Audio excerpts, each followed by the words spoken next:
Unidades de medida de comprimento. E o que é medir um comprimento?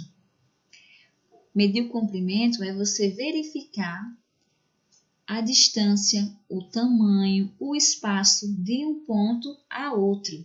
E aqui são alguns meios de fazer essa medição. Ao longo da história da humanidade, as unidades de medida eram criadas e adaptadas de acordo com a necessidade dos povos. Então, desde muito tempo atrás, as pessoas procuravam meios para medir distância, medir espaços. Olha só. Muitas dessas medidas eram realizadas baseadas em partes do corpo. Então, aqui nós temos o polegar, pé, mãos, o passo, o braço. Polegada. Então, se utilizava o polegar, esse espaço do polegar aqui, para fazer a medição do espaço que queria ser observado, o tamanho da distância de algo, e era colocado um polegar após o outro, após o outro, após o outro, até medir o espaço. Pé. Também costumava-se a medir um espaço, o comprimento, colocando um pé após o outro, até chegar ao espaço determinado. Palmo. O palmo era observado do dedo midinho até a pontinha do polegar.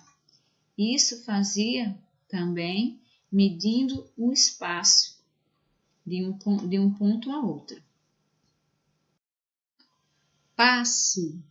Era feita a medição por meio do passo, da passada de uma pessoa. Mas até aqui, vocês pararam para pensar de como é que é feito a medição de um mesmo espaço por pessoas diferentes? Porque as pessoas não têm o mesmo tamanho de pé, a passada não é a mesma distância, a mão, o polegar. E aí?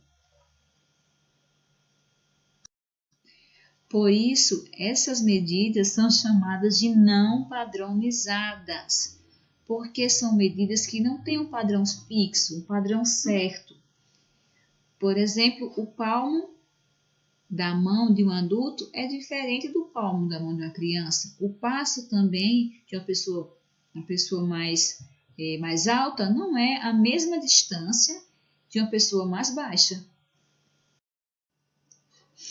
As medidas de comprimento não padronizadas são aquelas que não têm medida fixa, uma medida certa, pois pode variar de acordo com o tamanho.